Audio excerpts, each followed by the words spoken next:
Bienvenue, bonsoir à tous et à toutes. Bienvenue à ce live sur le mouvement pour la justice climatique et sociale.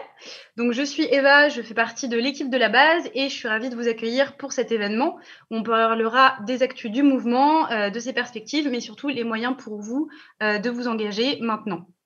Avant de rentrer dans le vif du sujet, je me dois d'abord de vous présenter la base. Donc la base, c'est avant toute chose un lieu qui se situe au 31 rue Bichat, dans le 10e à côté de l'hôpital Saint-Louis, et qui est né en 2019 de l'initiative de 10 organisations afin de remplir 3 objectifs. Le premier objectif, c'est d'être une porte d'entrée vers l'engagement pour tous et toutes. Et ça se passe principalement au bar associatif de la base, où normalement vous pouvez suivre des événements gratuits comme celui-ci. Vous pouvez aussi vous demander aux bénévoles présents comment vous engager, et vous pouvez aussi boire une bière bio, locale et abordable, c'est important, n'est-ce pas, à Paris, en refaisant le monde.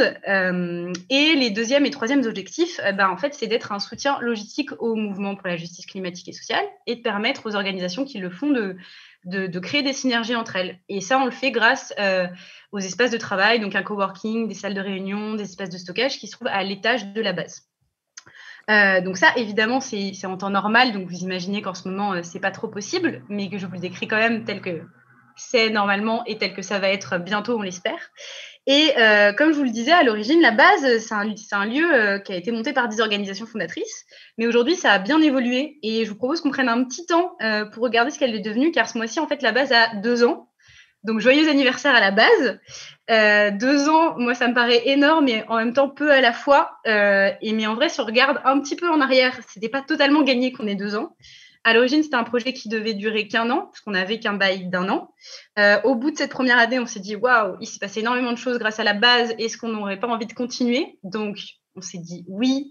Et on a négocié un bail de 2 ans. Donc, on avait 2 fois plus de temps devant nous. Et on l'a signé le 12 mars 2020. Donc, vous imaginez que juste après, il s'est passé quelque chose d'horrible. On a été confinés. Et donc, juste après avoir signé, on était fermés. Donc, c'était compliqué, hein, mais un peu comme tout le monde.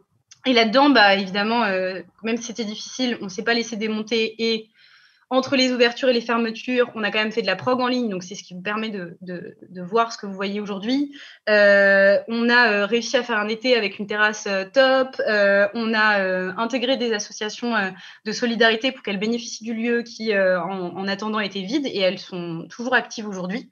Donc c'est super, il y a eu pas mal de résilience. On a quand même eu très peur financièrement pour la base, on ne vous le cache pas.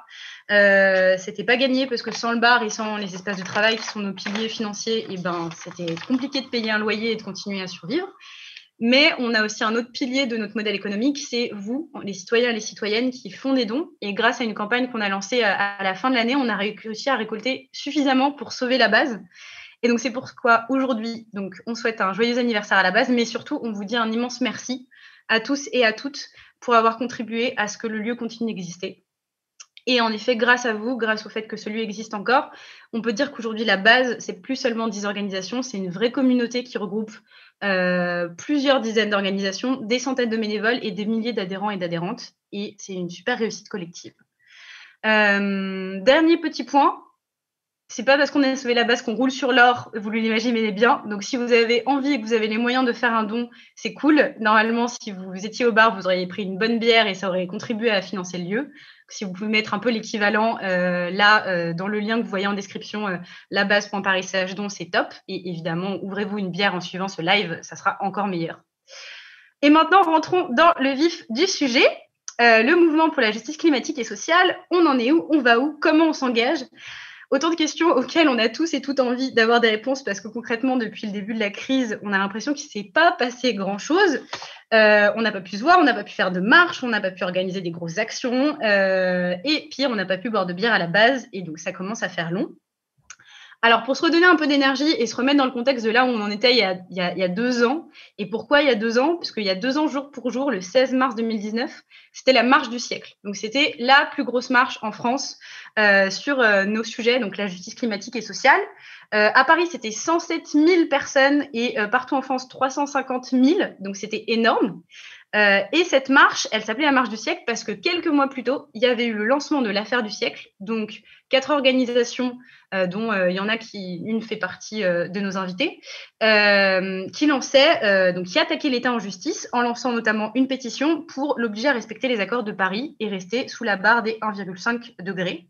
Cette pétition, elle a rassemblé plus de 2000 signatures. Donc là aussi, genre, énorme défi, première en France, etc. Donc on continue dans les big choses. Cette année, elle a continué très très fort avec le 16 avril 2019, donc une énorme action de désobéissance civile à la défense qui s'appelait Bloquons la République des pollueurs, où il y a eu 2000 activistes, on aime bien les 2000, 2 millions, les trucs comme ça, 2000 activistes qui ont participé pendant plusieurs heures à bloquer des tours d'entreprises, notamment polluantes comme Société Générale et Total. Et là-dessus, le plaidoyer n'a pas été en reste parce que toutes les organisations qui avaient lancé l'affaire du siècle ont continué à suivre. Il s'est passé beaucoup de choses et notamment en octobre, la plus ou moins réponse du gouvernement à toute cette pression qui était mise de tous les côtés sur lui a été de proposer de créer la Convention citoyenne pour le climat. Donc, on a aussi un invité de la Convention citoyenne. Donc, 150 citoyens tirés au sort afin de définir des mesures ambitieuses et dans un esprit de justice sociale, c'est important, afin de réduire les émissions de gaz à effet de serre d'au moins 40% d'ici 2030. Et donc, tout ça, c'était 2019. Donc, c'était énorme. Et donc, 2020, on a eu ce sentiment de « il ne s'est pas passé grand-chose » et que derrière la crise sanitaire, le côté écologie et justice sociale a été passé sous silence. Mais il y avait quand même des grosses échéances. En juin, l'État devait répondre à l'affaire du siècle et a répondu en retard et de manière insuffisante, mais a répondu quand même. Donc, ça a permis de continuer ces étapes juridiques. Et en juillet, donc 2020, la Convention citoyenne a rendu ses 149 mesures assez ambitieuses et qui étaient approuvées par la majorité de la population française d'après les sondages. Et c'est ces mesures-là qui ont mené à ce dont on va parler par la suite dans cet événement. Donc, cette fameuse loi climat. Et pour ne pas vous spoiler, on n'est pas hyper content de cette loi climat. Et donc, voilà, je vous ai fait un peu un récap. Là, on va, avec tous les invités présents, faire un peu un retour sur notamment cette année qui semble un peu blanche parce qu'en fait, les organisations ont continué à travailler et donc elles puissent vous partager ce qui a continué à être fait, les prochaines échéances et peut répondre aussi avec vos questions. Donc, n'hésitez pas à mettre des questions dans le chat. On va aussi vous mettre pas mal d'infos, pas mal de liens que les intervenants et les intervenantes vont citer. Mais vous pouvez déjà mettre vos questions et on les prendra à la fin de chaque plateau, histoire de rendre ça un peu plus interactif. Et donc, pour parler de tout ça, je vous cite les personnes qu'on a la chance d'avoir aujourd'hui dans cet événement. Donc, on a Hugo Cartalas, qui est cofondateur de Green Lobby, Théophile Keita, qui est membre de l'organisation Notre Affaire à tous, Maïke Fink, responsable de la transition climatique pour le réseau Action Climat, Mathieu Blody, membre de la Convention citoyenne pour le climat. Eux vont parler pendant un premier plateau vraiment axé plaidoyer et action juridique. Et dans un deuxième plateau plutôt axé mobilisation citoyenne, action de masse et directe, on aura Théo Rougier, donc activiste chez Maintenant ou Jamais, Gaspard, membre d'ANV COP21 et qui a fait partie du mouvement des décrocheurs de portraits, Sandy Olivar Calvo, militante et porte-parole d'Alternativa, et enfin Léna Lazare, qui fait partie du mouvement Youth for Climate. Et voilà, donc vous voyez tout le beau monde que vous allez pouvoir entendre et à qui vous allez pouvoir poser vos questions. Et afin de débuter ça, je passe la parole à la co-animatrice de cet événement, Stécie Algrin, fondatrice du média Penser l'après. Merci beaucoup Eva pour cette intro, je pense qu'elle était assez canon. En tout cas, un bon anniversaire à la base. Bonsoir à toutes et à tous, je suis ravie d'être avec vous ce soir. Alors concrètement, premier plateau intitulé Action juridique, plaidoyer, projet de loi climat. Un titre qui concrètement fait un petit peu peur dit comme ça, et à moi aussi ça me faisait un peu peur, mais notre rôle justement ce soir, c'est de vous expliquer que c'est pas aussi compliqué que ça en a l'air, parce que ce soit pour attaquer l'État en justice, rehausser l'ambition de la loi climat, ou même demander une justice climatique, on a besoin d'actions juridiques, on a besoin de plaidoyer, et c'est ce que font au quotidien les organisations qui sont avec nous ce soir. Alors un petit peu les questions centrales pour notre débat: quelles sont les stratégies à mettre en œuvre pour mettre en place un plaidoyer ou des actions juridiques? Comment mobiliser les citoyens pour leur rendre le pouvoir d'agir? C'est un peu nos questions. Avec nous, on a 4 invités au top niveau sur ces questions-là qui vont répondre à toutes vos questions et on vous invite dès maintenant à les poser dans les commentaires. On y répondra tout au long de ce live. Et puis peut-être pour commencer, on va faire un petit tour de table pour se présenter parce que vous ne devez pas tous nous connaître. Donc, je vais donner la parole à Hugo de Green Lobby. Bonsoir à tous, Hugo Cartalas de Green Lobby. Donc on est une association qui soutient les ONG, les entrepreneurs sociaux et vous tous les citoyens pour mieux défendre nos propositions pour rendre la loi climat et à terme les élections présidentielles et d'une manière générale la société beaucoup plus responsable environnementalement parlant et socialement parlant. Merci beaucoup Hugo. On va maintenant donner la parole à notre deuxième intervenant, Théophile. Bonjour, Théophile Keïta, pour notre affaire à tous. Nous, on est une association qui a été créée en 2015 au lendemain de l'accord de Paris pour utiliser le droit, que ce soit le contentieux ou le plaidoyer pour changer les règles qui s'appliquent aux vivants, au climat, que ce soit trouver des responsables ou même définir les façons de poser des lois et le contenu des lois dans un monde qui sera impacté par le changement climatique. Alors, tu as peut-être utilisé un premier mot qui fait un petit peu peur, contentieux. Est-ce que tu pourrais nous expliquer rapidement ce que c'est ? On utilise les contentieux, les affaires en justice. On va devant la justice pour contester à différents niveaux, que ça soit le niveau européen, national ou même local, pour obtenir auprès des juges des avancées, que ça soit juste de la contestation de projet, comme on fait avec notre projet super local, ou des avancées qu'on dit jurisprudentielles. Donc, on demande aux juges d'interpréter la règle de droit de façon à assurer une meilleure protection de l'environnement. Merci, c'est beaucoup plus clair. Maintenant, la parole à Maïke.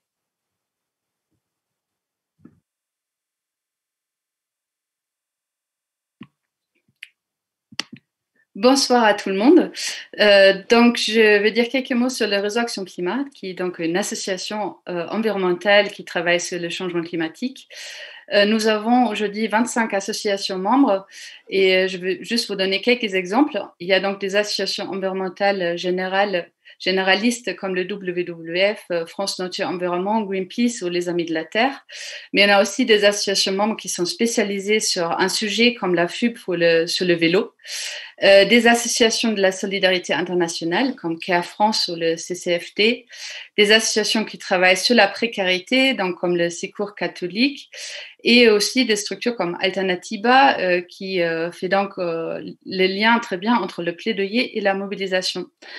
Et on fait aussi partie d'un réseau plus large. On est donc le représentant en France du Climate Action Network Europe et on fait partie aussi du Climate Action Network International qui compte 1500 associations membres dans le monde. Voilà, c'était juste pour donner quelques idées sur nos membres et comment on travaille aussi à l'échelle européenne et internationale.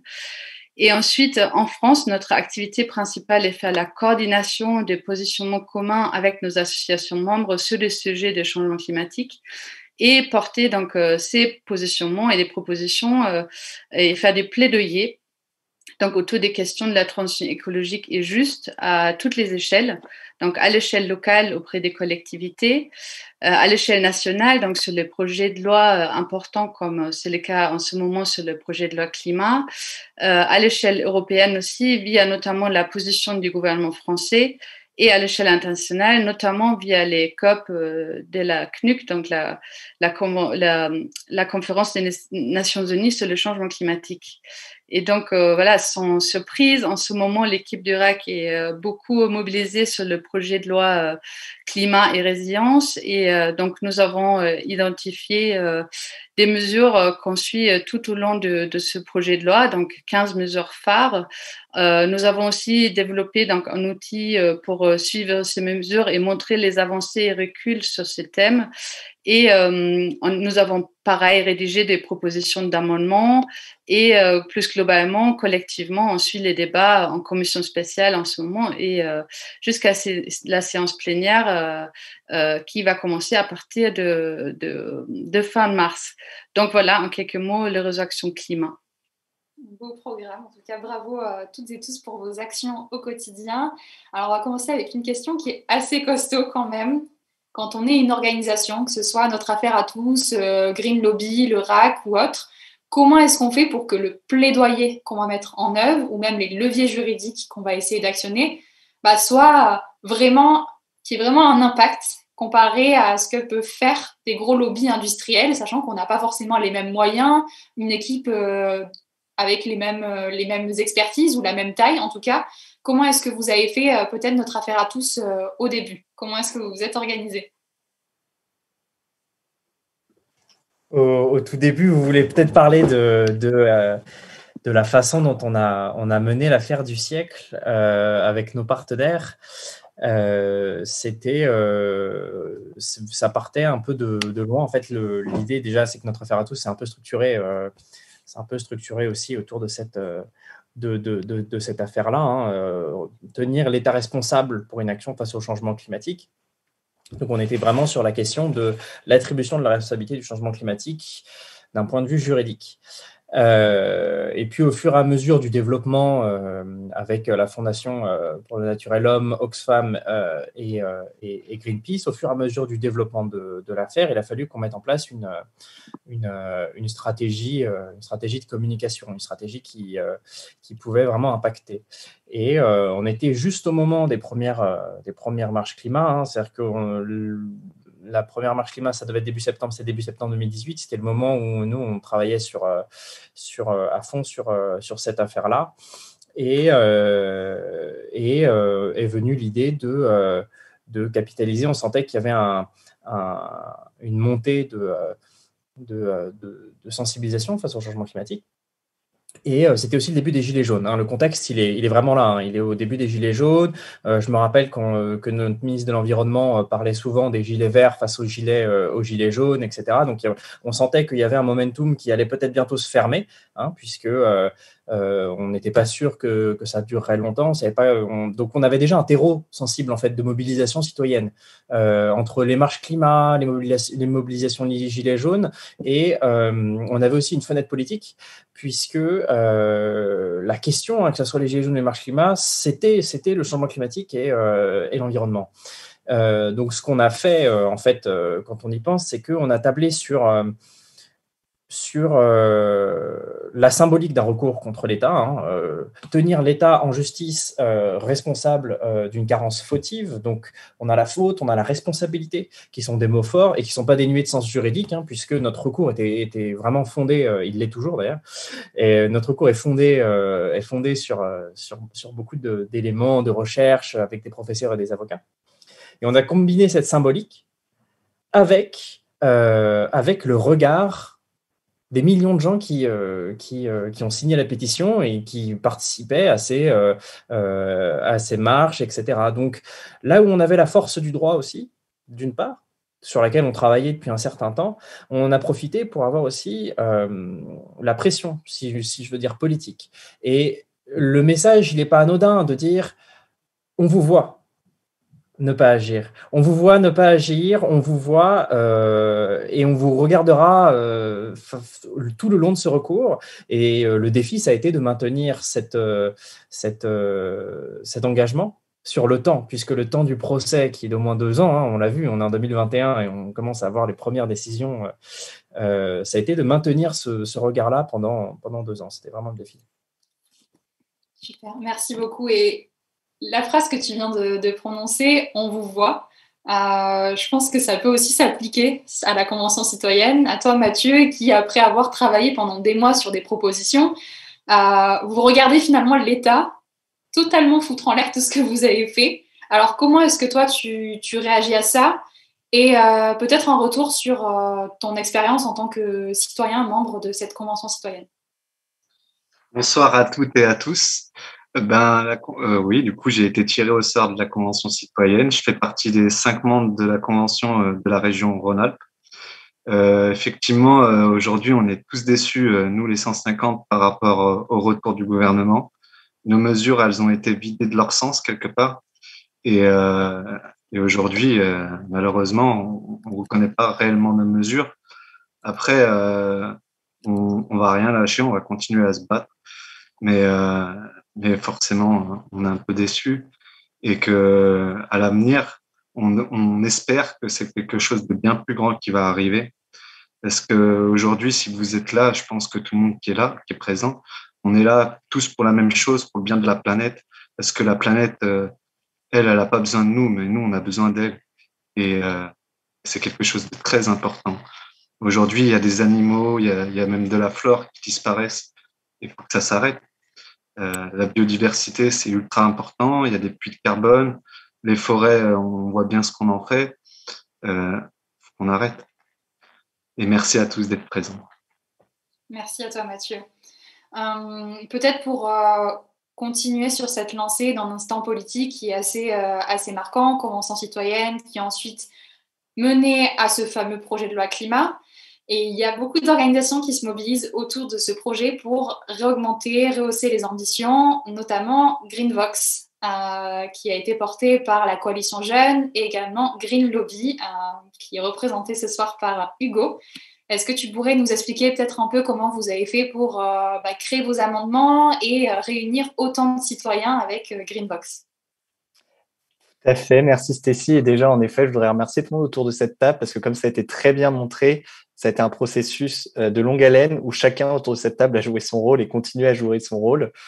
C'était très bien présenté où c'est parti de mouvements citoyens qui ont donné lieu à la Convention citoyenne, ensuite qui ont donné lieu à des propositions, ensuite les associations telles que notre affaire à tous, le RAC et Green Lobby, on s'est saisi de ces propositions pour porter et pour les défendre.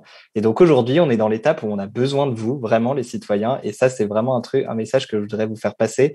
C'est que ça peut paraître compliqué. Vous vous dites que vous connaissez pas, vous y connaissez rien en politique, c'est incompréhensible. En fait, c'est assez simple. Il y a des manières très simples d'interpeller ce qu'on appelle un député ou un sénateur. C'est celui que vous élisez tous les 5 ans, qui vous représente. Eh ben, lui, aujourd'hui, il a entre ses mains le projet de loi climat. Le gouvernement a rendu une copie, comme l'a très bien expliqué Mathieu, qui n'est pas du tout à la hauteur.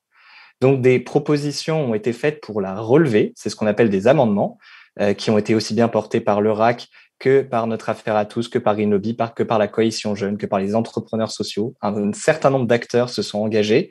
Au total, ça a été plus de 5000 amendements qui ont été déposés rien que sur la commission. Donc, tous ces amendements ne vont pas dans le bon sens, on ne va pas se mentir, mais il y en a quand même une bonne propension qui vont dans le bon sens et qui sont issus de ces quelques, si on fait une vision un peu générale de tous les acteurs qui ont proposé des bonnes actions, à peu près 5 à 600 amendements qui permettent de rétablir cette ambition. Donc, ça, c'était pour les expliquer le contexte. Aujourd'hui, vous, en tant que citoyen, vous pouvez arriver à soutenir le travail de vos députés. Si vous n'avez peut-être pas suivi le travail de vos députés, mais aujourd'hui, ils sont un petit peu sous pression parce qu'ils proposent des choses, mais le gouvernement ne veut vraiment pas les entendre. Et c'est de cette idée qu'on a créé Greenvox. En effet, on est à l'initiative, mais aujourd'hui, ça rassemble plus de 17 organisations. Si on prend juste la Coalition Jeunes, dont Stécie a parlé, c'est plus de 100 000 citoyens. Donc, c'est déjà un gros impact.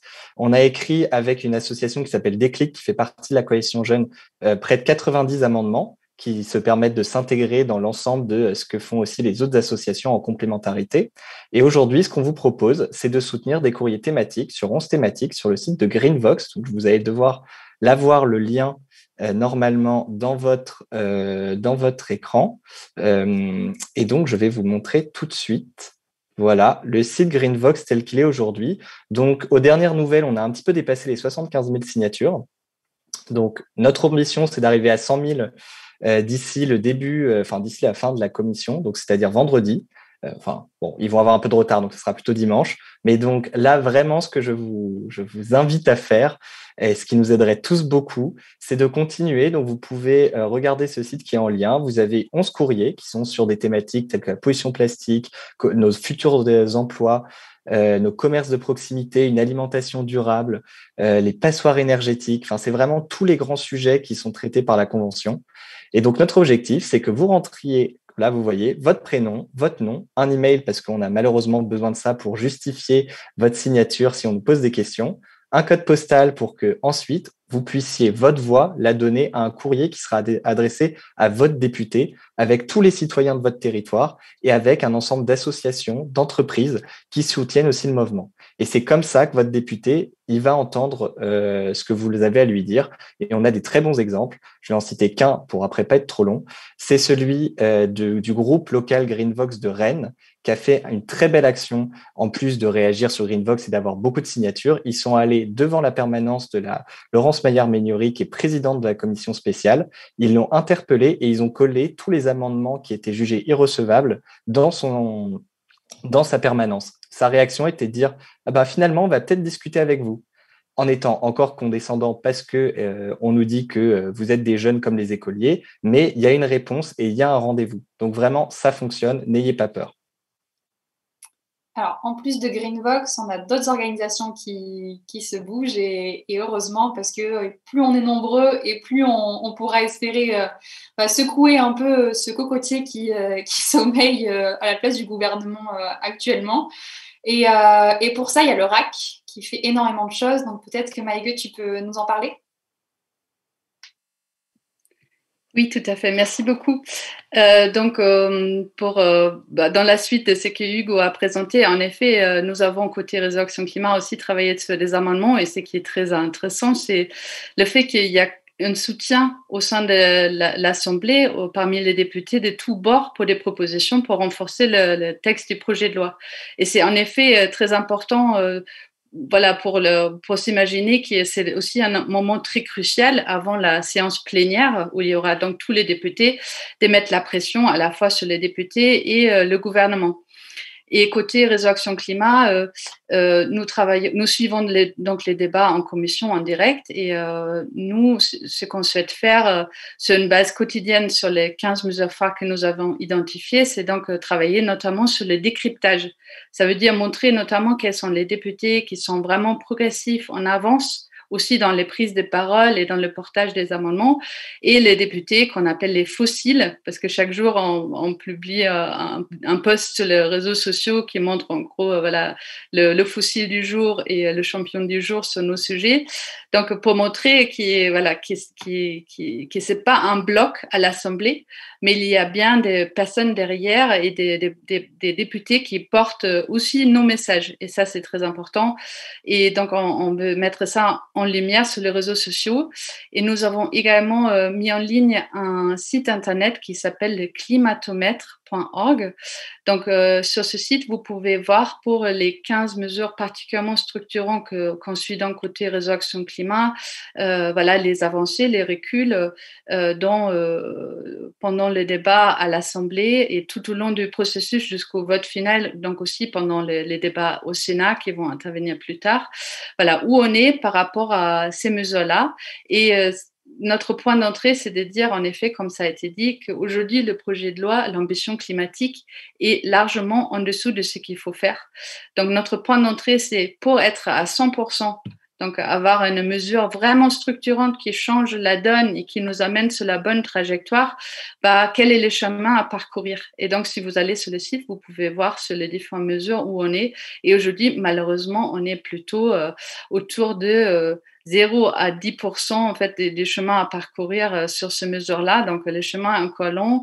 Donc, on a besoin aussi que tout le monde se bouge, les groupes locaux, les citoyens, etc. Donc, il y a vraiment, c'est le bon moment pour faire monter la pression et pour assurer que ce projet de loi climat résilient soit à la hauteur et pas uniquement un écho faible des propositions qui ont été présentées par la Convention citoyenne pour le climat. Merci beaucoup, Maïke. Je vois qu'il y a une petite question du public. On le voit ce soir, il y a quand même une diversité qui est assez extraordinaire de la part dans les ONG, les mouvements citoyens, etc. Alors, la question est, finalement, est-ce qu'avec cette multiplication des ONG, des structures, est-ce qu'on ne risque pas de freiner la visibilité qu'on pourrait avoir avec les actions de chacun parce qu'on a quand même l'exemple de notre affaire à tous qui a regroupé plusieurs organisations et qui a eu un succès qu'on peut pas nier aujourd'hui. Donc, qu'est-ce qu'on peut répondre à ça? C'est une bonne... de te lancer? Je vais peut-être me lancer puisqu'on est directement cité dans le texte de la question. Non, c'est une bonne question parce que l'idée de dire le front commun est plus efficace, je dirais oui et non. C'est vrai que l'affaire du siècle, qui est le nom du collectif, l'affaire du siècle a eu une efficacité du fait de sa bannière commune, tout en construisant sur les spécificités de chacune des associations. Au moment du lancement de l'affaire du siècle, où on avait chacun des témoins qui correspondaient plus ou moins un peu à nos particularités. Donc, il y a une diversité qui n'est pas négligeable. Le second point, c'est que on pourrait dire en fait que en face de nous, on a des gouvernements, des entreprises, des intérêts industriels, mais qui sont structurés. Alors que nous, en tant qu'asso, on est plutôt dans des nébuleuses de réseaux, etc., et d'alliances. Cependant, après, c'est mon avis, mais vous me direz ce que vous en pensez. Si les combats se croisent, ils ne sont pas tous forcément superposables les uns les autres. C'est-à-dire que nous, on est sur, par exemple, notre affaire à tous, le changement climatique, les droits du vivant, l'écocide, etc. Et on croise nos combats avec d'autres associations qui sont ici, mais qui sont aussi complémentaires parce que elles vont avoir d'autres aires de spécialité. Et enfin, ça c'est le dernier point, les alliés vont au-delà des ONG environnementales.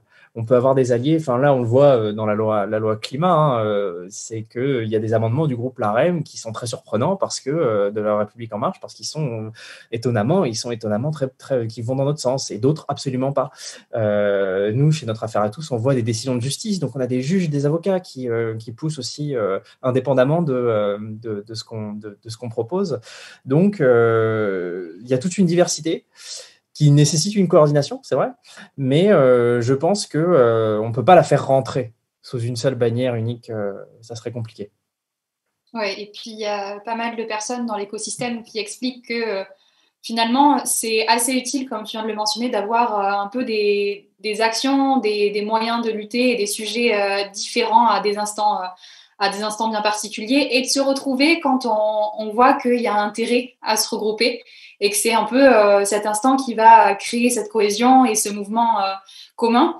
Mais c'est aussi la diversité qui fait que le mouvement des ONG, des citoyens est beau et qui nous permet de représenter la diversité des opinions et des problématiques de notre société. Je vois qu'Hugo veut rebondir là-dessus. Oui, parce que merci beaucoup Théophile, c'est tout à fait la vision qui moi me paraît la bonne et la plus à même de défendre aujourd'hui l'environnement, c'est que l'environnement est question sociale, il y a personne qui est en mesure de dire j'ai la solution unique. Personne n'a les compétences et malheureusement les capacités humaines et financières d'être à la hauteur des lobbies qu'il y a en face.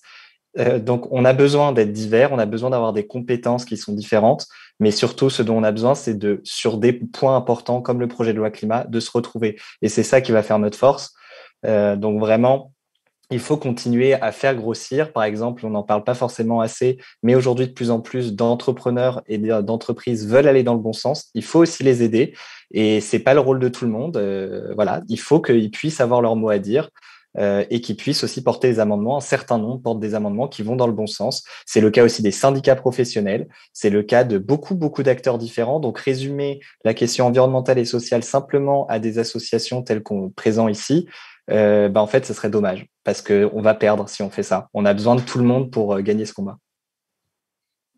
Justement, on dit on a besoin de tout le monde et on a une question du public qui nous dit j'ai signé sur Greenvox, je vais aller marcher le 28. Qu'est-ce que je peux faire d'autre? Donc là, on a un panel qui est un peu dédié aux questions de plaidoyer, juridiques, etc.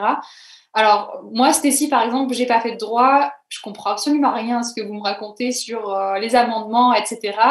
Qu'est-ce que je peux faire pour me former? Peut-être toi, Mathieu, quand tu as débarqué dans la Convention citoyenne, comment est-ce que tu as fait pour te rapprocher un petit peu de ce monde du climat, de la politique? Est-ce que tu as des petites techniques à nous donner? Déjà, forcément, les associations, elles ont un rôle important là-dedans. L'information faut qu'elle soit un maximum accessible. Faut communiquer entre nous, faut échanger, parce qu'il y a que comme ça qu'on arrivera à faire évoluer les choses. Et aujourd'hui, je pense que c'est un énorme manque d'informations. Après, je peux vous inviter à aller voir vos élus, à aller voir vos maires, faire des petites choses en local, favoriser les produits locaux, euh, lutter contre les décharges sauvages, par exemple, replanter des arbres. Ça peut paraître minime, mais si tout le monde le fait un petit pas, ce sera un grand pas pour l'humanité, si je peux me permettre. Voilà. Merci beaucoup. Hugo, je sais qu'avec Green Lobby, vous avez un projet graines de lobbyistes pour nous entraîner sur les chemins du juridique. Alors, ça consiste en quoi? Tout à fait. Et après, je passerai la parole à Maïke, que ça fait longtemps que tu n'as pas parlé, donc je ne veux pas monopoliser la parole. Mais tout à fait, on a un programme Graines de lobbyistes qui, justement, permet de passer le cap. C'est vous êtes citoyen, vous avez signé des pétitions, vous avez marché, et vous vous dites, je ne me sens pas encore tout à fait à l'aise pour interpeller mon député, parce que comme l'a très bien expliqué Mathieu, il en a fallu aux 150 9 mois de travail intensif pour se sentir légitime à. Notre proposition, c'est d'arriver à faire ça en 2 semaines. Alors, c'est pas tout aussi poussé que 9 mois de travail. Je ne veux surtout pas dire ça. Je dis juste qu'on le rend beaucoup plus ludique. C'est basé sur la collaboration et de l'intelligence collective. C'est faire découvrir les enjeux du climat. C'est faire découvrir qui est votre élu, qui sont vos représentants, comment les contacter, quelle est leur vie, parce qu'un député, il a une vie qui est pas si simple que ça. Il a des avantages, des inconvénients, mais il a une vie à 200 à l'heure. Là, il travaille tous les week-ends, il fait du 12 heures, il dort dans son bureau. Enfin, voilà. Donc, il faut aussi que vous ayez conscience de ça quand vous vous adressez à lui, si vous voulez être entendu. Donc, voilà, on vous explique un peu tout ce qui se passe et on vous permet à la fin de ressortir en vous disant, je connais mon député et je sais l'interpeller de la bonne manière, en ayant des bons alliés. Voilà, c'est sa graine de lobbyiste. Mais je donne la parole à Maïke. Alors, moi, je voulais revenir sur la question au début, qu'est-ce qu'on fait face aux gros lobbies? Et c'est vrai que c'est une question compliquée et ça fait aussi un peu le lien avec la question qui a été posée par les auditeurs. Donc, sur est-ce qu'on est suffisamment... Est-ce qu'on est trop nombreux et du coup pas visible? C'est vrai qu'aujourd'hui, voilà, on n'est jamais suffisamment nombreux par rapport aux forces des gros lobbies. Et c'est un vrai enjeu. Donc, je vous conseille donc tous la lecture du rapport de l'Observatoire des multinationales qui traite justement ce sujet-là autour du projet de loi climat et sur la Convention citoyenne, où on voit très bien comment les lobbies industriels fonctionnent et quelles forces ils peuvent mettre en œuvre. Donc, je pense aussi c'est un vrai enjeu pour nous, tous les acteurs qui travaillent autour du projet de loi climat, de travailler sur ce décryptage et rendre visibles les forces du lobby et de dévoiler les informations qu'on peut obtenir. Donc, c'est aussi, voilà, ça aide finalement aussi à démonter certaines forces du lobby et voilà, à décrypter ces enjeux-là. Donc, par exemple, juste pour donner un tout petit exemple du week-end dernier de débat à l'Assemblée lors de la commission spéciale, donc on a pu assister au lobby des voitures des collections, pardon. Donc, il y avait donc un débat qui a duré plus qu'1 heure sur le fait que ces voitures-là peuvent toujours continuer à rentrer dans les zones à faible émission que le projet de loi veut renforcer, versus une discussion qui était très attendue pour nous, la mise en place d'un prêt à taux zéro pour les ménages à faible revenu pour pouvoir s'acheter une voiture moins polluante, propre. Donc voilà, c'est toute cette différence-là en fait qu'on souhaite aussi décrypter, dévoiler et montrer et pour aussi donner des clés de compréhension sur où on est. Et on n'est pas suffisamment nombreux jamais à le faire face aux gros lobbies. Merci beaucoup, Mathieu. Tu peux prendre la parole. Oui, moi, je voulais revenir là-dessus. Par rapport aux lobbies, je pense que les lobbies, c'est nous, en tant que citoyens, qu'on leur donne les pouvoirs qu'ils ont. C'est en changeant notre façon de consommer qu'on arrivera à faire bouger les barrières. Aujourd'hui, il y a un jeu de mots que j'aime bien, c'est circuit court, court-circuit. Ça boycotte les lobbies et je pense que c'est une bonne chose. Voilà. Merci beaucoup. Ça fait assez bien la transition avec une question du public qui nous demande si finalement on peut battre le capitalisme avec les armes du capitalisme sur le terrain du capitalisme. Ça, c'est une super question. Merci beaucoup. On est dans du juridique finalement qui peut parfois être utilisé par les grands de ce monde pour nous empêcher de nous révolter. Je ne sais pas qui veut prendre la parole. Maïke, Théophile. Peut-être Théophile, tiens, vas-y. Merci. Est-ce qu'on peut battre le capitalisme avec les armes du capitalisme sur le terrain du capitalisme? C'est compliqué comme question. D'un point de vue d'action juridique, c'est vrai que on peut avoir ce débat sur la bataille est nécessairement inégale. L'air de dire le droit est fait de telle sorte qu'il protège une seule tendance, il est l'outil de mise en œuvre de l'économie, etc., etc.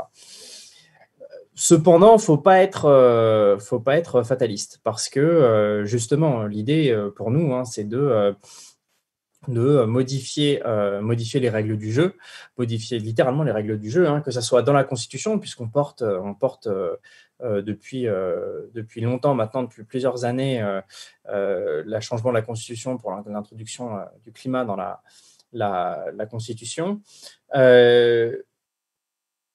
Si vous voulez, il y a une stratégie juridique à avoir ici.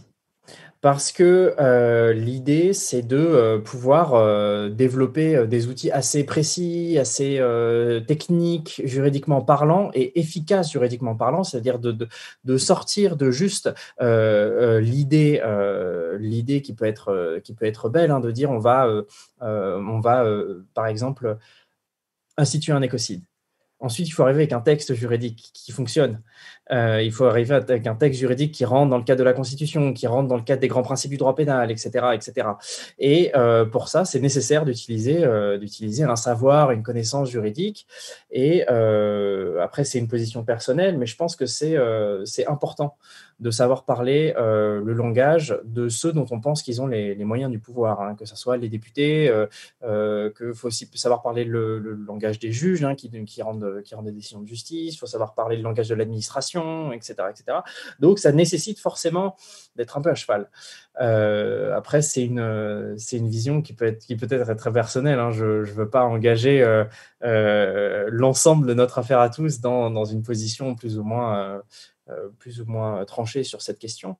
Mais je pense que justement, pour revenir sur l'idée des ONG, il faut créer une synergie avec différentes spécialités, avec différents modes d'action et différents positionnements.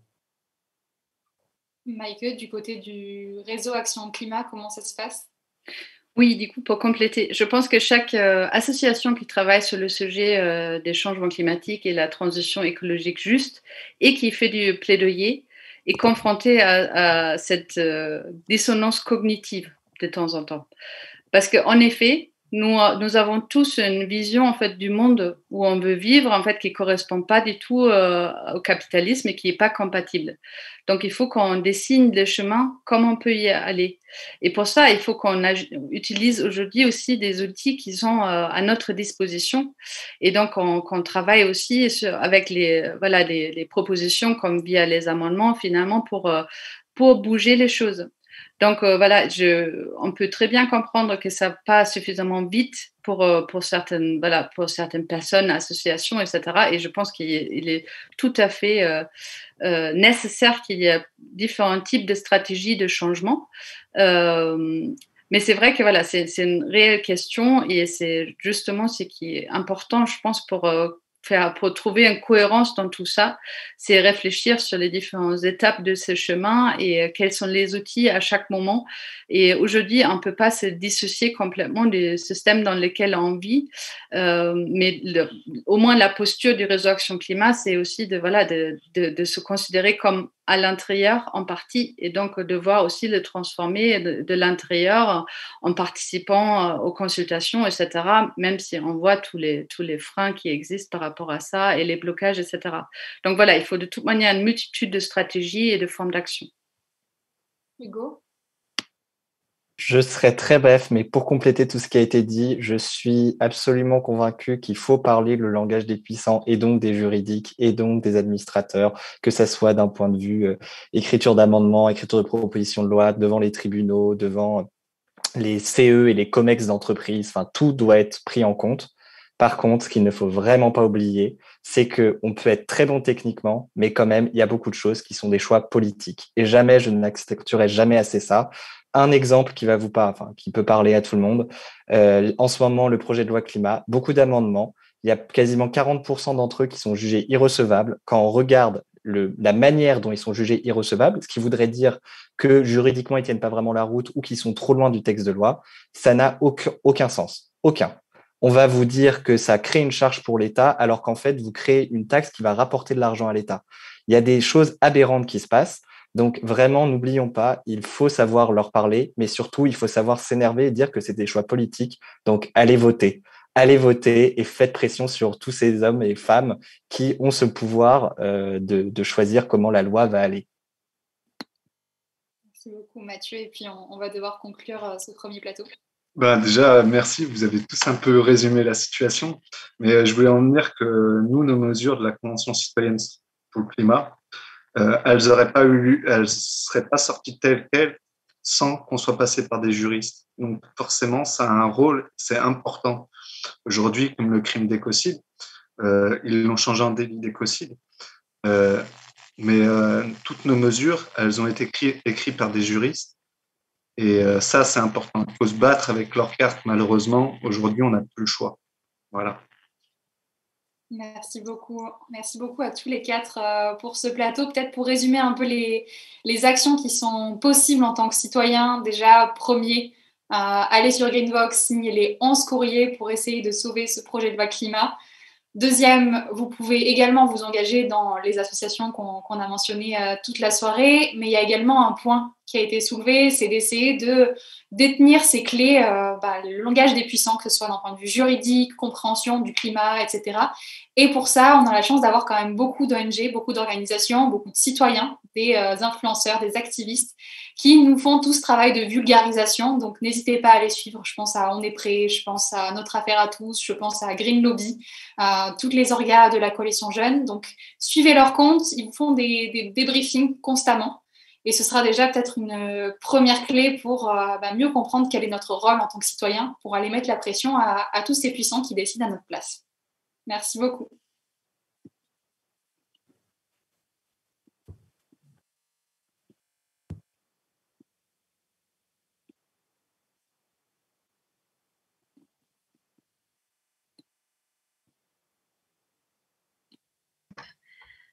Merci Stécie pour l'animation de ce premier plateau qui j'espère a été pour tous et tous instructif et vous a donné des premières clés pour agir dans le bon sens et pour faire bouger la loi climat. Moi, je vais avoir la chance d'animer ce deuxième plateau du coup avec 4 autres intervenants et intervenantes qui font partie de Youth for Climate, Maintenant ou Jamais, ANV COP21 et Alternatiba. Et donc, un peu pour introduire ce dont on va discuter là, comme l'a dit Théophile de Notre Affaire à tous juste avant, en effet, il y a un vrai lien entre le plaidoyer et la mobilisation des citoyens et des citoyennes dans la rue, mais aussi par diverses autres actions. Et c'est vraiment cette ambiance qui crée en fait et qui permet de remporter des victoires. Et donc là, dans ce deuxième plateau, on va s'intéresser à ce qu'on peut faire comme action peut-être un peu plus directe que tous citoyens et citoyennes peuvent faire en plus d'appuyer les plaidoyers que font les organisations qui ont été citées juste avant. Un peu pour vous en parler, donc dans mon introduction, je vous avais parlé de plusieurs actions, enfin de plusieurs moyens d'action plutôt, qui avaient été mis en place en 2019, qui était une grosse année pour la mobilisation climatique et sociale. Donc vous aviez vu les marches, donc des marches massives qui ont permis de faire bouger les lignes, des actions de masse aussi. Il s'était passé pas mal de choses à ce niveau-là et du coup, vous avez pu notamment les retrouver. Et si vous ne l'avez pas encore déjà vu, je vous le conseille dans un documentaire qui est disponible sur Arte qui s'appelle Désobéissants et désobéissantes, où vous voyez concrètement des citoyens et des citoyennes lambda agir, mais donc organiser une marche, organiser des actions, faire du lien entre différentes organisations. Donc, c'est un très bon exemple pour vous rendre compte qu'en fait, tout le monde peut le faire et tout le monde peut s'engager. Et en fait, sur cette continuité de l'année 2019, le 14 mars 2020, normalement, il y avait quand même une marche qui était prévue pour continuer en fait à mettre cette pression. Donc, il y avait différentes marches. Il y a les marches un peu plus globales, mais il y avait aussi les marches des jeunes qui avaient continué fin 2019. Et du coup, cette marche était prévue. Et je me souviens très bien d'avoir assisté à la base à toute l'équipe de coordination de cette marche. Regarder les allocutions du président et se dire non, il faut qu'on annule, et c'était déjà décidé un petit peu en amont. Mais du coup, voilà, tout ça était toujours sur des lignes. Et du coup, là, ce qu'on vous propose de voir avec les intervenants et les intervenantes de ce plateau, c'est comment en fait chaque citoyen et citoyenne peut avoir des actions vraiment d'empouvoirment, donc empowerment, n'est-ce pas, avec mon super accent en anglais, d'y paraître par différents types d'actions, parce qu'il n'y a pas que les marches, où il n'y a pas que les actions de désobéissance civile, il y a plusieurs choses. Et donc ici, on a vraiment un panel de personnes qui font différentes et qui peuvent vous proposer différents modes d'action. Et donc, je vais vous proposer là à vous quatre de vous présenter, donc présenter votre organisation et en présentant aussi déjà un petit peu vos actus et qu'est-ce qu'en fait, comme l'a posé en question une personne du public, en plus de signer la pétition Greenvox et d'aller à la marche du 28, qu'est-ce qu'on peut faire concrètement pour aller dans le bon sens.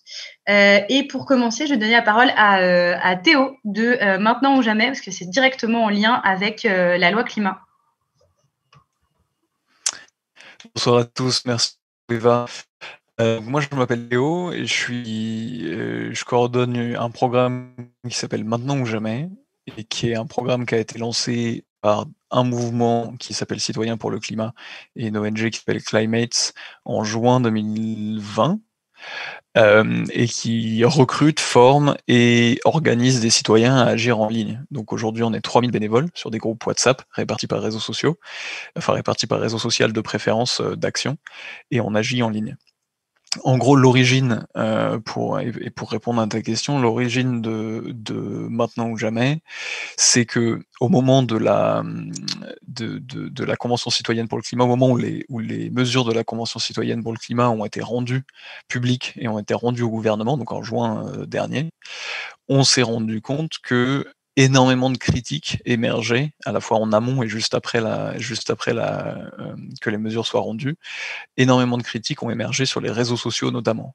Et on s'est rendu compte qu'on était faible en tant que mouvement climat sur les réseaux sociaux, et qu'il suffisait qu'un compte Twitter, par exemple, d'un opposant à la Convention citoyenne, un peu visible, se mettent à faire circuler une fake news sur la Convention, pour que en fait, le travail de 150 citoyens pendant 9 mois soit complètement dévoyé auprès du grand public.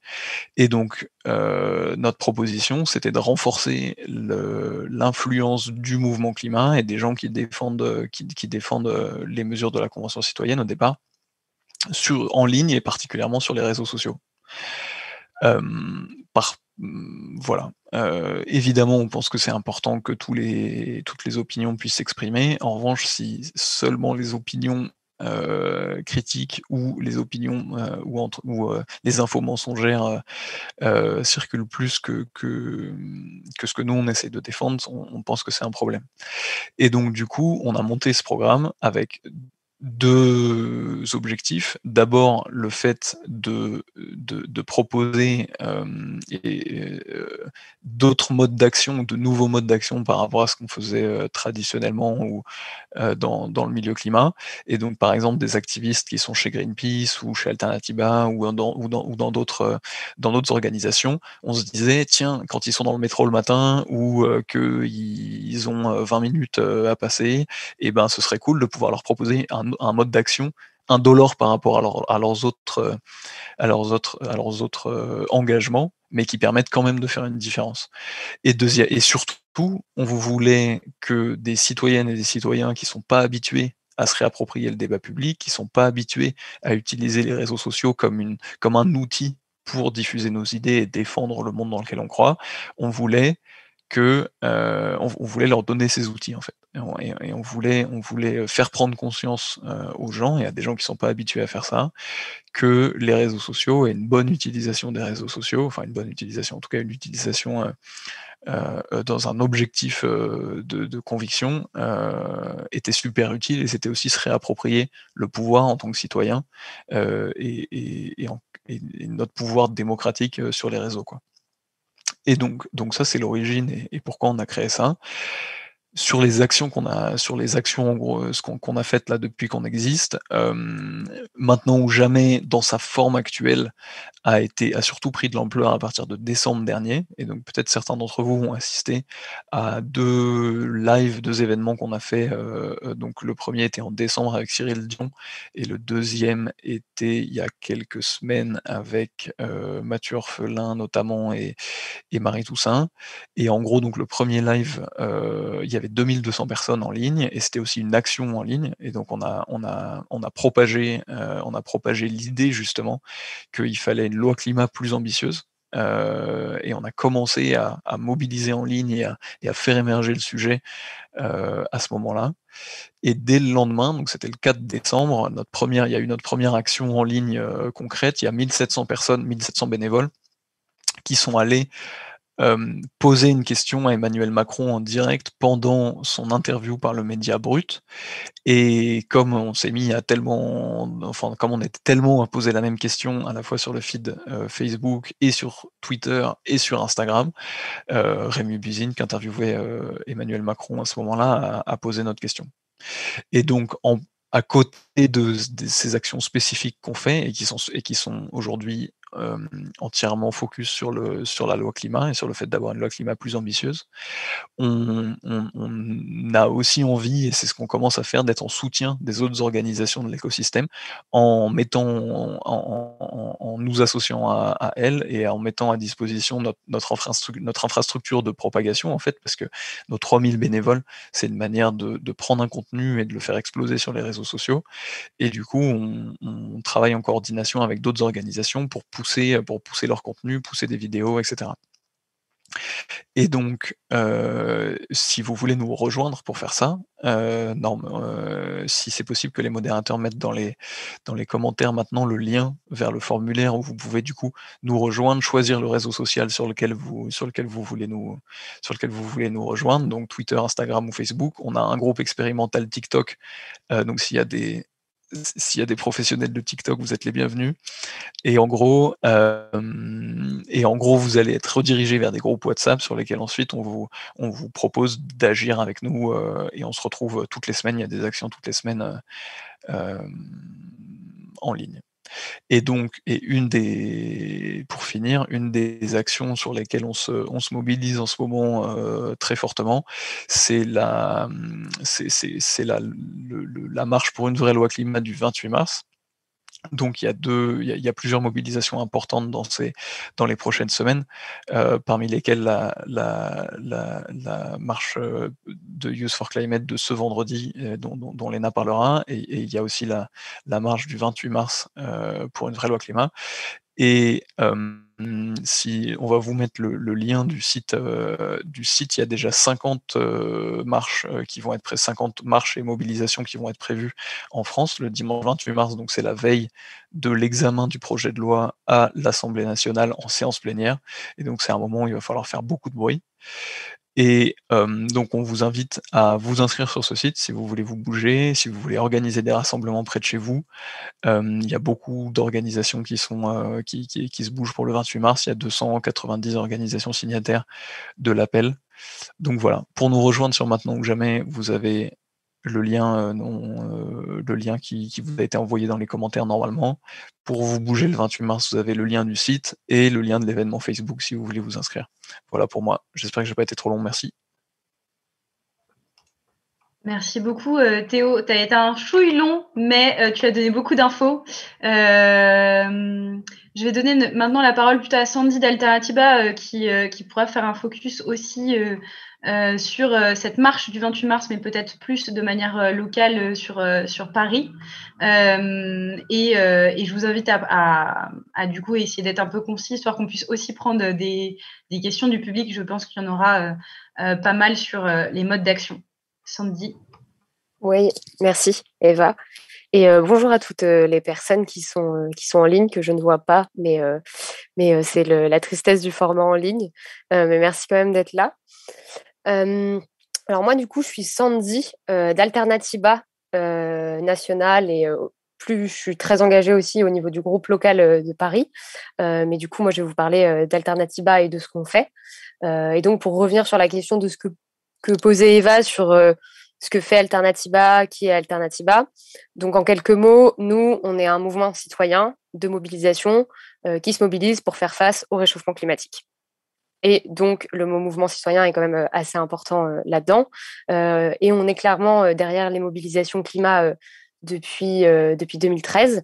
On a notamment lancé un village des alternatives cette même année qui avait fait le tour, où il y avait des villages des alternatives un peu partout en France, avec pour objectif à l'époque de montrer en fait qu'il y avait des alternatives concrètes qui existaient partout sur le territoire. Des alternatives pour se nourrir, pour se loger, pour se déplacer, etc., etc. Et donc, suite à ça, on a eu des groupes locaux qui se sont créés un peu partout sur le territoire. Et aujourd'hui, on a 131 groupes, je crois, partout en France. Et donc, il y en a peut-être certains qui gravitent autour de chez vous si vous avez envie de vous engager, que ce soit sur les marches et les mobilisations à venir, mais même au-delà de ce temps-là. Et donc, en plus d'Alternativa, mais il y a Gaspard qui va beaucoup parler de ça, on est très lié au mouvement des obéissances civiles qui s'appelle Action non violente COP21. On a tendance à dire ANV COP21, mais du coup, c'est pour Action non violente COP21. Et c'est un mouvement aussi citoyen qui s'oppose cette fois-ci, et pas qui propose, même si Alternativa s'oppose aussi, aux projets et aux politiques qui contribuent au dérèglement climatique. Et donc, en fait, par le biais de la proposition et de l'opposition, même si globalement les deux sont là pour s'opposer, on est là pour exiger des mesures à la hauteur et pour faire face aux mesures climaticides qui pourraient être mises en place par le biais de lois, qui pourraient être mises en place par le biais de projets polluants de certaines entreprises. Et là, on rejoint un peu ce que disait Théophile, je crois, tout à l'heure, de notre affaire à tous. En fait, c'est vraiment pour dire que la société civile, elle est là, que les citoyens et les citoyennes, ils sont là, et qu'on est là pour regarder les décideurs, quelles que soient les échéances politiques, quelles que soient les lois. En fait, la mobilisation climat, elle est là. Et donc, concrètement, c'est ce qu'on essaie de construire avec Alternativa, c'est de construire cette mobilisation de masse en faveur d'une écologie, en faveur de ce qu'on appelle la justice climatique. Et donc, c'est pour avoir, ce que je disais, des mesures ambitieuses pour faire face au dérèglement climatique, mais de manière juste. Et donc, par ce biais-là, on rejoint aussi ce que disait Théo avec le fait de se mobiliser en ligne avec Maintenant ou Jamais. Nous, si on utilise la mobilisation de masse et si on essaie de construire un mouvement citoyen, c'est aussi parce que du coup, c'est un moyen de se réapproprier le pouvoir en tant que citoyen et citoyenne et de faire face aux décideurs politiques et de reprendre du pouvoir et de s'assurer d'avoir des mesures ambitieuses et de faire en sorte que notre voix, elle porte aussi au chapitre de tout ça, quoi. Donc ça, c'est sur l'historique et un peu ce qu'on est et ce qu'on fait très globalement. Je voulais aussi un peu parler des marches précédentes, mais Eva l'a déjà fait très longuement en rappelant les chiffres et tout, et je pense que c'était très bien présenté. Mais juste pour dire que du coup, à Paris, typiquement, une marche comme celle qu'on a organisée, c'est 600 bénévoles dans l'organisation. Donc, en fait, on a besoin de tout le monde. On a besoin de gens en logistique, en communication, de personnes qui appellent pour, du coup, recruter, pour s'assurer que les gens vont bien. Maintenant, on a même des gens qui font de la cuisine. Et ça, c'est spécifique au groupe de Paris, mais il y a d'autres méthodes dans d'autres groupes locaux. Et donc, en fait, on a vraiment besoin d'un maximum de personnes pour organiser des mobilisations de masse, que ce soit des marches, des actions de désobéissance civile ou autres. Et donc, voilà. Et donc, c'est par ce biais-là que nous, concrètement, on essaie de permettre à un maximum de gens de s'engager. Et pour revenir sur les mobilisations précédentes, comme elle l'a dit Eva tout à l'heure, il y a eu un temps où on a eu l'impression avec la pandémie que la mobilisation climat était plus là. Donc évidemment, les mobilisations de masse, c'est plus compliqué, il y en avait pas. Par contre, le mouvement climat, il était toujours là. C'est juste que c'était peut-être moins visible. Mais en tout cas, par le biais, je vais parler de nous, mais d'autres mouvements étaient là aussi. On a toujours fait des actions et des mobilisations. Notamment, on s'est mobilisé contre le terminal 4 de l'aéroport de Roissy-Charles de Gaulle. On a fait une grosse action de désobéissance civile avec 350 activistes, je crois. À chaque fois, j'ai un doute. Et donc, pour ça, en fait, on a 5 personnes qui sont en procès le 24 juin prochain. Et voilà, donc en fait, ça, c'est des choses peut-être qui sont pour le moment moins visibles, mais voilà. Et donc, je pense que je suis longue et que je vais accélérer. Mais globalement, donc, si les modérateurs peuvent envoyer le lien du formulaire pour nous rejoindre pour la mobilisation de Paris, ce serait super cool parce qu'on a vraiment besoin d'un maximum de gens pour, en fait, et je conclurai là-dessus, pour continuer d'exiger en fait une vraie loi climat, parce qu'en fait, la loi actuelle, on l'a bien vu, elle n'est pas du tout à la hauteur. Le système démocratique, ça va pas du tout non plus. Cette loi nous permettra pas de réduire nos émissions de gaz à effet de serre. Et nous, il faut qu'on soit nombreux et nombreuses dans la rue pour le dire et pour dire qu'on mérite quelque chose de beaucoup plus ambitieux. Parce qu'en fait, on vit déjà concrètement les impacts du réchauffement climatique. 2020, c'est fait partie des années les plus chaudes. Donc, bref, voilà. Donc, on a besoin de tout le monde et je passe la parole à la personne suivante. Merci Sandy. Donc le lien du formulaire pour devenir bénévole vous a été partagé par nos super modérateurs et modératrices. Donc n'hésitez pas, ça va vraiment être un grand moment, l'occasion vraiment de se rassembler et de sentir que on n'est pas tout seul ou toute seule chez soi. Et ça fait longtemps, donc n'hésitez pas à vous engager, à être bénévole. Et si ce n'est pas possible, à venir à cette marche qui aura un gros impact comme vous avez pu le comprendre. Je vais passer la parole à Léna de Youth for Climate qui va également nous parler aussi d'une marche qui va venir bientôt. Ok, bonsoir tout le monde. Ça fait trop bizarre d'être en visio, c'est la première fois que je fais ça. Du coup, je représente Youth for Climate, c'est la branche française du mouvement Fridays for Future qui a été initiée par Greta Thunberg fin 2018. Alors, on s'est fait surtout connaître avec un mode d'action qui était les grèves scolaires, donc de ne pas aller à l'école, pour demander donc le droit à avoir un avenir sur une planète en flammes. Donc, lors de ces grèves, on a fait des marches, mais on a fait aussi des actions de désobéissance civile. Donc, Youth for Climate, c'est les jeunes en grève pour le climat, mais c'est vrai que pour nous, on ne se mobilise pas que pour le climat. On se mobilise donc pour une société écologique et sociale. Et notamment ce 19 mars, en fait, voilà, comme l'avait expliqué Eva au début, il y a un an, on a malheureusement notre dernière grande journée de grève avec une marche de prévue a été annulée à cause du Covid. Et là, enfin, on a décidé de retourner dans la rue en fait, vendredi prochain pour une nouvelle journée de grève. Et vu le contexte de précarité actuelle de la jeunesse, c'est vrai que là, ça va avoir une tonalité particulière. Et qu'on ne pouvait pas ne pas aborder ces sujets dans la rue vendredi. Donc, ce qu'on va revendiquer, c'est le droit de pouvoir vivre décemment présentement, en plus de celui qu'on revendique d'habitude d'avoir un avenir décent, alors qu'il y a toutes ces questions de dérèglement climatique et d'effondrement de la biodiversité. Forcément, on a la loi climat en tête. On partage le même constat du fait que cette loi, elle émerge un peu de cette année de mobilisation incroyable qu'on a eue en 2019.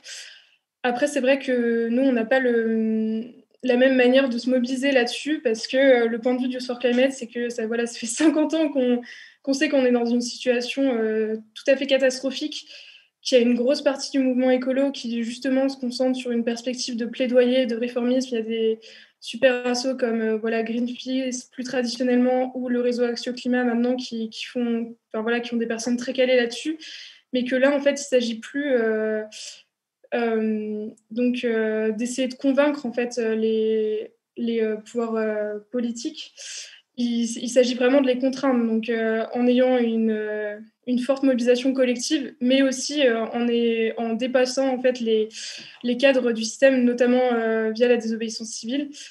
Et donc voilà, ce premier rendez-vous vendredi avant le 28, si vous pouvez venir, c'est une première occasion du coup de se retrouver dans la rue et on espère que ça va nous permettre de relancer une mobilisation qui sera peut-être un peu plus radicale que des marches, parce qu'on sait que voilà, c'est très important, mais malheureusement ça suffit pas et qu'il y a urgence.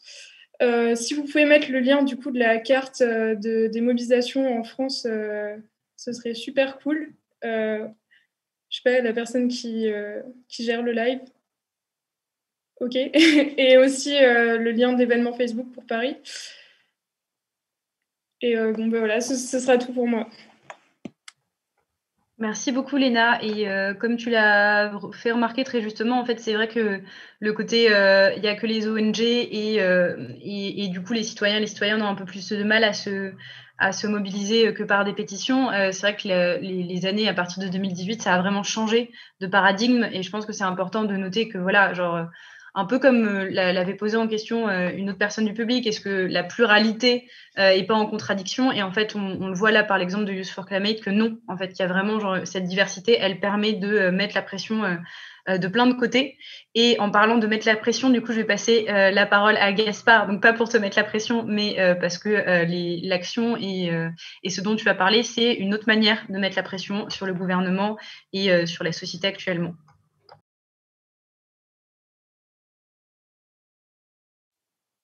Alors bonjour à toutes et tous. Moi je suis Gaspard, je suis étudiant et je suis en procès le 23 mars pour avoir décroché le portrait d'Emmanuel Macron dans la mairie d'Amiens, donc sa ville natale. Donc je suis un militant engagé sur les questions climatiques, sociales et de sécurité notamment.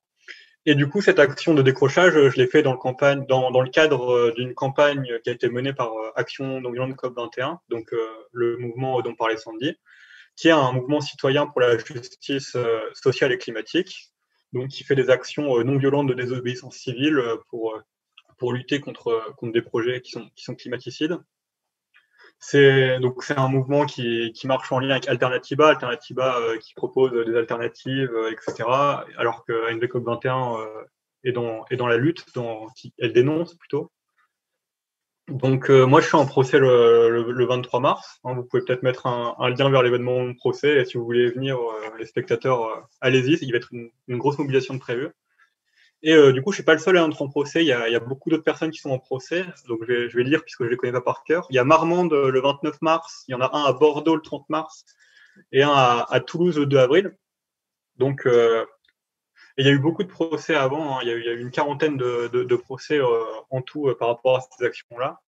Et on peut voir qu'il y a une énorme répression de la part du pouvoir politique et judiciaire, puisqu'ils marchent en collaboration contre les activistes climat. Et puis, ça c'est quelque chose qu'il faut dénoncer, parce que on voit qu'on concentre les moyens de la justice, etc., sur de la délinquance entre guillemets mineure comme celle-ci, alors que les vrais délinquants du pays, donc les grands pollueurs, Amazon par exemple, la Société Générale, on en parlait tout à l'heure, ou les fraudeurs fiscaux par exemple, puisque 80 milliards, entre 80 et 100 milliards de fraude fiscale en France, c'est énorme, c'est 2 fois le budget du plus gros ministère en France. Donc, c'est énormément d'argent qui part, qui pourrait servir à la bifurcation écologique qu'on n'utilise pas.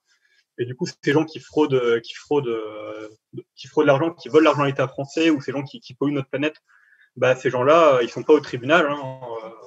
On les laisse vaquer à leurs occupations tranquillement, et du coup, il y a un énorme décalage. Et c'est aussi quelque chose qu'on dénonce avec ANV COP21. Donc, j'ai pas grand-chose à dire de plus, mais il y a beaucoup de procès parce qu'on mène des actions qui sont illégales, mais qui sont justes. Et c'est notre défense, c'est la légitimité de l'action et la liberté d'expression. Donc, on fait ces actions, on a conscience qu'elles sont illégales, et on a des risques judiciaires derrière. Mais c'est pas nous qui devrions avoir ces risques judiciaires, ça nous fait pas plaisir, mais c'est un mode d'action qui, on le pense, est nécessaire, parce que c'est un moyen qu'on a trouvé pour se faire entendre. Merci. Voilà. Gaspard, est-ce que tu peux peut-être nous dire très rapidement, parce que du coup, je pense que pour des personnes qui n'ont pas l'habitude de faire des actions de désobéissance civile et du coup d'entendre quelqu'un parler qu'il est en procès de manière aussi sereine que toi, peut-être nous dire en fait, comme tu l'as dit, en fait, c'est pas les activistes qui devraient être en procès, mais plutôt le gouvernement qui n'agit pas. En quoi le fait que des activistes soient en procès, on peut aussi considérer que c'est une opportunité. Là, tu as appelé les gens à venir le 23 mars. En quoi nous, on peut en faire, comme ça avait été fait il y a 2 ans, le procès de l'action climatique, de l'inaction climatique du gouvernement, et plutôt que ton procès à toi en tant qu'individu qui s'engage. Alors, 2 points, parce que effectivement, déjà, faire du procès une énorme mobilisation où on invite les syndicats, les associations, mais aussi les partis politiques. Je sais qu'il va y avoir des gens de ELV qui vont venir, il va y avoir Adrien Quatennens de la France Insoumise, Hugo Bernalicis, et j'en passe. Donc, on va avoir une concentration du pouvoir politique où c'est une occasion de les alerter sur ce sujet, puisque dans le premier plateau, il parlait de la loi climat résilience qui est actuellement débattue à l'Assemblée nationale. Donc, c'est de l'actualité. On peut rebondir sur cette actualité pour pousser nos revendications. Donc là-dessus, c'est intéressant. Et puis, c'est médiatisé un procès, mine de rien. Donc, c'est aussi un moyen de porter nos idées au-delà de nos cercles qui sont déjà convaincus. Et au-delà de ça, au-delà de la mobilisation et de la conscientisation populaire, il y a aussi le fait que un procès gagné, c'est une jurisprudence qui se crée et c'est une jurisprudence qui condamne le gouvernement. On a déjà eu 4 relax pour les décrochages de portraits. Et effectivement, quand il y a une relaxe parce que l'état de nécessité qui a été plaidé a été entendu par le juge, et c'est la justice qui reconnaît officiellement que le gouvernement n'agit pas.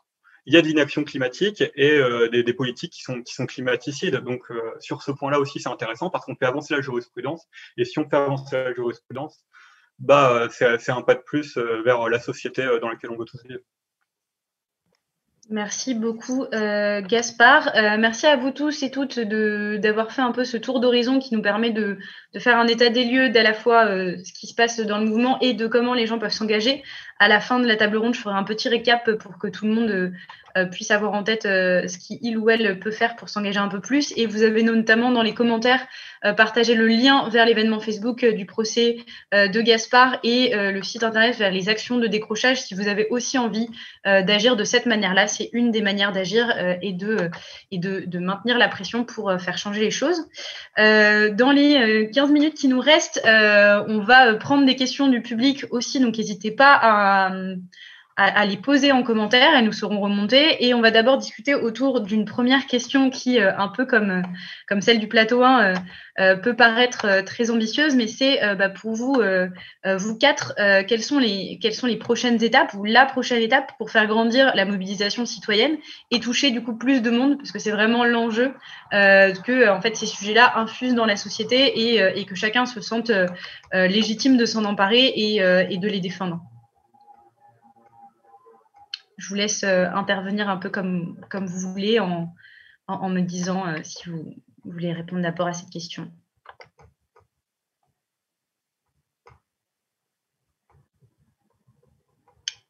Sandy, est-ce que tu veux commencer?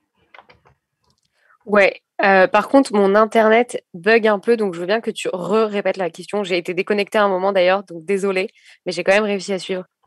Donc je disais, Sandy, et la question qu'on se pose, c'est pour toi et du coup pour chacun ici, quelle est la prochaine étape qui va permettre de faire grandir encore plus la mobilisation et toucher plus de monde? Yes, la question, la fameuse, à laquelle... ouais, alors, la prochaine étape pour faire grandir la mobilisation, j'ai envie de dire que déjà, c'est le 28 et la grève des jeunes. Dans un premier temps, c'est de commencer à revitaliser, entre guillemets, les mobilisations de masse, puisque comme on l'a dit tout à l'heure, le mouvement climat était toujours présent, c'est toujours mobilisé, mais c'est effectivement plus compliqué de mobiliser massivement et je pense qu'il faut se saisir de ce moment-là pour permettre à un maximum de personnes de se réengager parce qu'ils ne savaient pas forcément comment, parce que le Covid rend les choses compliquées, etc., etc. Donc, je pense que ça, c'est au niveau de la revitalisation du mouvement climat. Mais je pense que la prochaine étape, c'est aussi de continuer de dénoncer l'écologie du quotidien que nous propose le gouvernement et de dire qu'en fait, nous, on est là et on exige des mesures structurelles à la hauteur parce qu'en fait, l'écologie du quotidien que nous propose le gouvernement, c'est une écologie qui fait reposer la transition écologique sur les plus précaires et en fait, ça nous convient pas et surtout, ça nous permet pas en fait, de réduire nos émissions de gaz à effet de serre. Donc, en fait, continuer de porter ce discours parce qu'effectivement, là, on a quand même avancé dans la bataille culturelle sur les questions climatiques. On voit bien que c'est des sujets dont se saisissent toutes les classes politiques, les entreprises, etc., etc. Mais en fait, là, il y a vraiment un enjeu à continuer de construire ce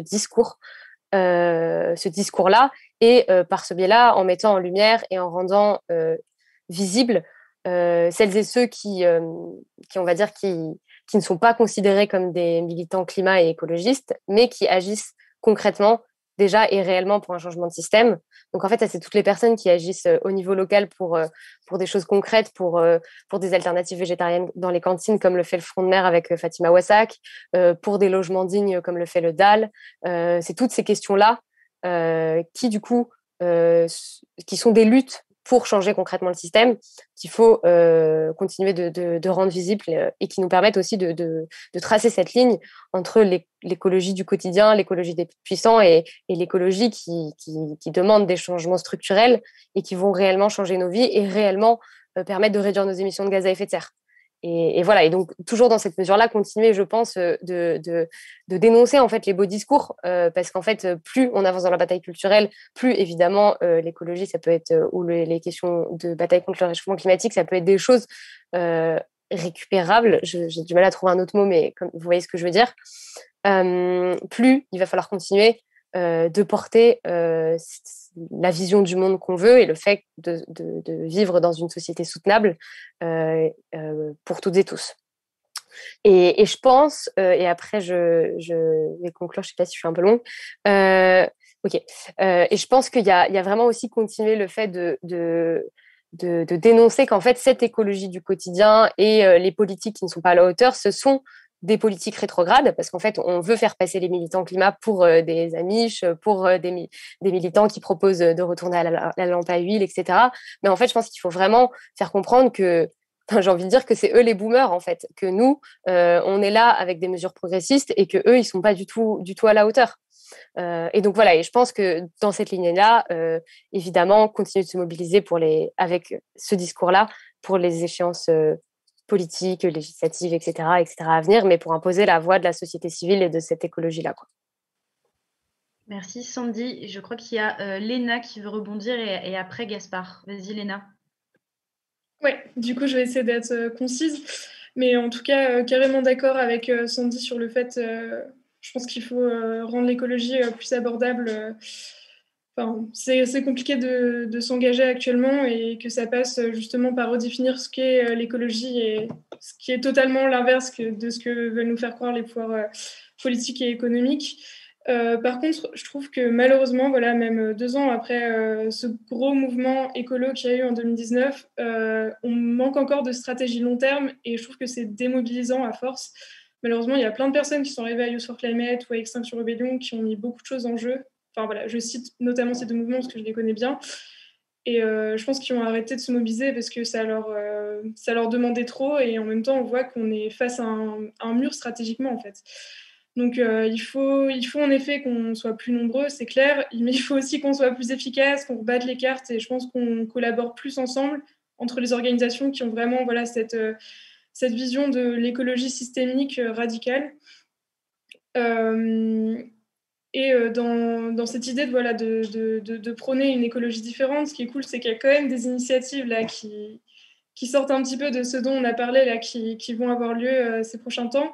Il y a le 17 avril la prochaine journée donc, de mobilisation nationale autour des luttes locales, donc des grands projets inutiles et imposés. Ce sera le 17 avril, c'est une journée contre la réintoxication du monde. Et ça, je trouve ça hyper chouette parce que quand on bétonne pour donner un exemple, des jardins ouvriers à Aubervilliers, ben forcément, quand on est à côté de ces jardins, qu'on a l'habitude de cultiver là-bas, tout de suite, ça a plus de sens, l'écologie. Pareil, quand on construit un entrepôt Amazon dans les champs à côté de chez soi. Et dans la même dynamique, il y a un super appel qui est sorti là, il y a quelques jours. C'est un appel, c'est un appel au soulèvement de la terre qui commencera par une action, notamment le 27 mars, où il y aura la mobilisation de droit au logement. Donc bon, voilà, grosse journée en perspective. Et c'est la convergence en fait de collectifs paysans et de collectifs écolos. Et c'est vraiment hyper important. Enfin, on est un pays où quand même l'agriculture a une énorme place et je trouve qu'on n'appuie pas assez sur cette thématique-là, quoi. Donc oui, je recommande de suivre en tout cas ces deux mouvements-là. Et voilà, ce serait cool si on pouvait recommencer là maintenant qu'on est un peu sorti de cette espèce de période un petit peu lente et déprimante liée au Covid. Donc on peut recommencer à s'organiser et je pense qu'on a aussi besoin de plus de lieux qui nous permettent de nous rencontrer et de s'organiser comme la base aussi et qu'il faudra avoir une réflexion là-dessus. Voilà. Merci beaucoup, Léna. En effet, c'est un des objectifs de la base de créer plus de liens et on veut plus d'endroits comme la base, évidemment. Et c'est un peu dans cette logique de ce que tu citais des luttes locales. En fait, plus il y en a et plus ça va créer un impact global aussi au niveau national. Le côté local a évidemment un impact à ce niveau-là. Il y a Gaspard, tu veux rebondir là-dessus, puis après, on prendra une question du public. Vas-y, Gaspard. Alors moi, je suis tout à fait d'accord avec Sandy d'Alternativa quand elle dit qu'il faut dénoncer ce discours d'écologie du quotidien, parce que nous ce qu'on recherche, c'est une écologie qui est complètement structurelle et inhérente à l'action de l'État en soi. Et on peut pas, pour avoir cette écologie qui est structurelle, on peut pas faire confiance au pouvoir en place, on peut pas. Et la solution, c'est de le prendre nous-mêmes, le pouvoir. Et il n'y a qu'une seule solution pour ça, et c'est d'entrer dans une logique qui est électorale et se baser sur les prochaines échéances à venir, notamment la plus grande d'entre elles qui sont les présidentielles. Et en tant qu'association, nous, on peut avoir ce pouvoir-là d'agir sur les programmes qui seront proposés aux présidentielles. Parce que il y a beaucoup de candidats à gauche qui soumettent leurs programmes aux contributions des associations et des citoyens, etc. Et nous, en tant qu'association ou en tant que citoyens, c'est aussi à nous d'apporter notre expérience et de contribuer à ces programmes, parce qu'on veut une écologie qui est structurelle. Et il faudra qu'on arrive au pouvoir pour la mettre en place, parce qu'on peut pas faire confiance. On peut pas faire confiance à la République en marche, on peut pas faire confiance aux Républicains ou au Front National pour mettre en place cette écologie, c'est pas possible. Donc, il faut s'emparer de ce sujet-là dans la politique et soutenir la gauche. Merci Gaspard. On nous pose du coup plusieurs questions et donc qui sont assez en lien avec ce qu'on vient de discuter, mais il y a des demandes de précision notamment, donc ça s'adresse un peu plus à toi Théo. Il y a une personne qui se demande si en fait avec les algorithmes des réseaux sociaux on reste pas quand même dans l'entre-soi et donc c'est très lié à comment est-ce qu'on ouvre. Donc si tu peux répondre sur cette partie-là vu que tu t'es pas forcément intervenu, je t'en prie. Ouais, merci pour cette question. En fait, notre position, c'est pas de dire qu'il faut agir en ligne et qu'il y a que ce genre d'action qui compte. Notre position, c'est de dire là où vous êtes, agissez. Et il se trouve que un certain nombre d'entre nous sommes en ligne tous les jours sur les réseaux sociaux, déjà à parler ou pas à parler. Et en fait, l'idée, c'est de dire là, ce que vous faites bien, ou là où vous vous exprimez, ou dans votre environnement immédiat, et si c'est pas en ligne, c'est ailleurs. Et d'ailleurs, pour répondre pour apporter un complément sur la question d'avant, en vrai, comment est-ce qu'on massifie aussi notre mobilisation? C'est quand chacun s'exprime avec ses mots, et donc vous qui nous écoutez aussi, vous avez des mots différents des nôtres, et vous avez des publics différents des nôtres, et vous avez des familles et des amis différents des nôtres, et donc parlez-leur, et posez-vous la question de comment vous pouvez leur parler, et pas de comment nous est-ce qu'on va aller leur parler. Et donc notre proposition, c'est que vous soyez en ligne ou hors ligne, là où vous êtes, agissez quoi. Merci Théo. Sandy, tu veux rebondir? Oui, très rapidement, je pense que ça passe par ce qu'a dit Théo, le fait d'en parler à tout le monde et aussi les mobilisations de masse, les marches, etc., ont aussi pour objectif de permettre à un maximum de s'engager. Mais ça, je pense aussi que ça passe par des alliances qu'on peut créer avec d'autres mouvements pour incarner toujours ce type d'écologie qu'on veut incarner. Typiquement, créer des alliances comme on a pu le faire sur la lutte contre l'implantation d'Amazon en France avec les petits commerçants de France, avec la Fédération des commerçants de France, pour porter une mesure forte et radicale et structurelle, mais qui nous permet de parler à un autre public. Et c'est aussi s'allier avec des mouvements comme le comité de justice pour Adama, comme on l'a fait lors d'une marche qu'ils ont organisée à Beaumont-sur-Moise en juillet dernier. Donc voilà, donc je ne vais pas développer ces éléments-là parce que je pense qu'on n'a plus beaucoup de temps, mais je pense qu'il y a vraiment aussi ces questions d'alliance qui nous permettent de porter des mesures structurelles fortes et de parler à d'autres cercles. Merci. Sandy, on va pas avoir le temps de prendre d'autres questions malheureusement parce qu'il est déjà 21h et qu'il faut qu'on conclue. Je vais vous reciter du coup les différents temps forts qui arrivent et les différents moyens d'action qui ont été cités par les intervenants et les intervenantes dans ce plateau. Donc, dans un ordre chronologique, vous avez le 19 mars donc la marche de Youth for Climate, donc il y a un premier temps où on va pouvoir du coup se retrouver, se réunir et montrer que la mobilisation est là, parce que du coup cacher chacun chez nous c'était un peu plus dur. Va y avoir aussi ensuite le 28 mars, la semaine d'après, donc aussi une grosse marche pour faire pression et très ciblée donc sur la loi climat afin qu'on ait une loi climat à la hauteur et qu'on ne passe pas à côté de ce moment historique. Juste avant, il y aura aussi le 27 mars qu'a cité du coup Léna pour le soulèvement de la Terre. Donc, vous pouvez retrouver les liens normalement qu'on a mis en description.